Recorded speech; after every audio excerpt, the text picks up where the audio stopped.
Hrothgar got their ears back. It is a Christmas miracle, and I still can't get over this armor, but the gifts keep on coming with patch 6.2 as we finally have the patch notes here. If you came for a summary of that, you are at the right spot to get all the coolest information in record time, and as always, I'd super appreciate if you slammed an epic update on that like button and cat daddy that subscribe button. We got a lot to get through, so I'm just going to go into it. So the first thing is that patch 6.2 is coming out this Tuesday, August 23rd, and will feature everything in these notes aside from variant and criterion dungeons, the Endwalker relic weapon quests, as well as the brand new Beast Tribe quests, which are set to come with patch 6.25. As expected, we're going to be getting an expansion to the brand new MSQ, and for anyone like myself who hasn't fully caught up, you will have the weekend to do so, and I gotta say, it is actually looking wild so far from everything I'm seeing, like the screenshot in front of me. Wow, that's dramatic, but I can't wait to learn more really about it. But in relation to the MSQ, we're getting a brand new dungeon, the Fell Court of Troya, and a trial based off of that same MSQ, with unfortunately a hidden image. I guess in a spoilery nose. Since it's an even numbered patch, we're going to be getting the brand new normal raids for patch 6.2 unlocked on the 23rd, but heads up, Savage raids aren't actually being unlocked on the 23rd. Savage raids instead are going to be unlocked a full week later on Tuesday, August 30th at 1 o'clock AM PDT. The unlock quest, item exchanges, and all the rest will be blocked off until this point of time. Obviously, though, like, they haven't mentioned things like you can't craft your armor, you can't get your consumables, you can't get your tomestones. They haven't said any of that. Just the Savage raid's going to be that, so this is going to give a lot of people a lot of time to prepare. Also, this tree is super mad. I guess I shouldn't have walked my dog that day. I'm sorry, tree. I don't think it's going to accept the apology. That being said, there's a lot of text here, and we already know for Savage things like the chests and the weekly lockouts. I'm not going to bloat this video with it because it's already long enough, because I have gone through all the points I want to talk about,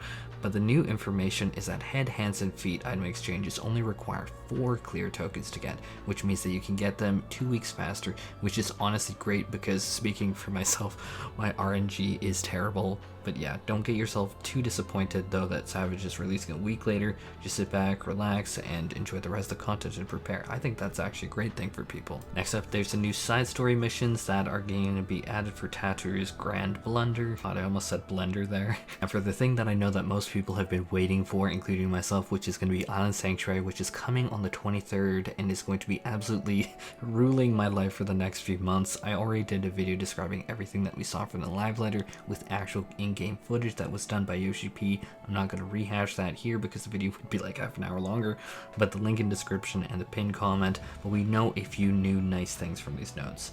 The first thing is that the unlock is from the Clueless Crier and Old Charlene from X 11.9 and Y of 11.0, and it does need Endwalker to be completed. So unfortunately for a lot of people that I do know, and I know quite a few who do want to jump into Island Sanctuary early on, but haven't beat Endwalker yet. A few are in Heaven's Ward, a few are in Shadowbringers. I know this is going to be a hurdle.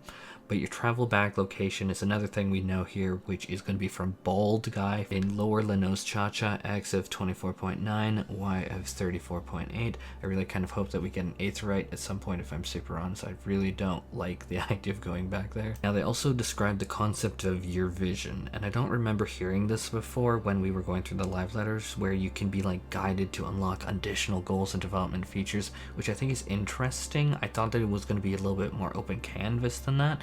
I do wonder if there's multiple paths. We're going to really have to see, but this was mentioned in the notes, and so I'm mentioning it here. Lastly, there was the expansion of the descriptions of buildings, but what was most interesting here, aside from learning, oh, this is a granary, this is a like place that you can have shelter in, was that they said that you can assign mammoths to forage and gather materials, as well as have them make handicrafts for you.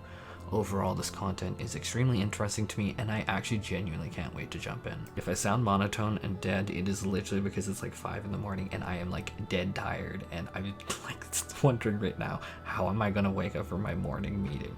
Shoot. But I'm actually like dead ass genuinely so excited for it. Actually cool from editing here. Lastly, of course, you can also visit other players' islands and then have others visit yours. I'm so sorry for what everyone sees on mine. It's gonna be a total disaster, but I'm gonna have fun. I just know a lot of people are like, what's the point if I can't show other people? Well, you can. We're going to be seeing the update of the Unreal Trial and the Unreal Trial rewards, which include the super cute flying squirrel. I actually need this. I actually need it so badly on my island. Now we're seeing PvP get a significant number of updates with a brand new series starting with fresh new rewards. I personally want the Alexstrasza mount. Oh, you mean that's not... Oh, okay. Either way, I'm going to be getting Alex Straw's amount. Crystalline Conflict has a number of user interface enhancements, such as the time for a player to return, new commands to issue to allies. Most importantly to me, because it's really impacted my enjoyment of PvP, was now people can fall out of higher PvP tiers, which I'm so thankful for, because god, did that get frustrating after a while. Also, matchmaking was apparently being manipulated, so that's being modified. Also, lever penalties are being expanded, and they did add a note at the bottom that if you're in a group where someone else already left, you will not be penalized for leaving, so that is so incredibly appreciated. It sucks being in a 4 versus 5 match, and some people drag the match out long. I've been in matches where some people just intentionally lock you in there and just refuse to push it. This was a needed change. I don't know, that level of trolling I've seen a few times, not that often, but very welcome change. Also, is it a new raid tier without new crafter recipes for armors and more? Of course not, so we're also going to be getting those, and it looks hot. Gatherers are also obviously included in that too, but they also get some extra changes this patch, where they can now discover prime collectibles that can be turned into sublime collectibles, which when desynthesized give extra special items. Do I see that red potion here? I think that's something like a sublime solution or something back in the day, if anyone knows what a sublime solution is, which we use to craft items. Obviously I don't know, but if that's true, wow, I jump on that real quick because that is going to be great. We've seen the expansion of rewards for bisexual gemstones from Fates. We're seeing new rewards from the treasure hunt, which if you're like me and held out and collected a ton of treasure maps, this is going to be great. Obviously haven't done nearly enough treasure hunting this expansion. Let's change that in a few weeks. I'm getting ahead of myself with saying that, spoiler alert for future content. Lastly, we're going to be seeing new items added for grand companies and submarines, which is content that I need to wrap my head around still, personally, the submarines, but undeniably there's going to be some incredible guild profits made here. Now we're seeing a ton of new housing items, which also include the new flower pots and brand new fish, which is literally a robot fish, which is kind of epic, not gonna lie. I want a ton of them. But the new housing items, I'm actually a huge fan of this broken castle here. I'd say I need it, but that would be an understatement. These items are actually amazing. Now for the gold saucer, we're seeing a lot more consistency and quality of life changes for the gold saucer fates, which is always welcome, but more importantly, brand new prizes for MGP and triple triad cards. We're also now seeing brand new hairs being added for everyone but Hrothgar.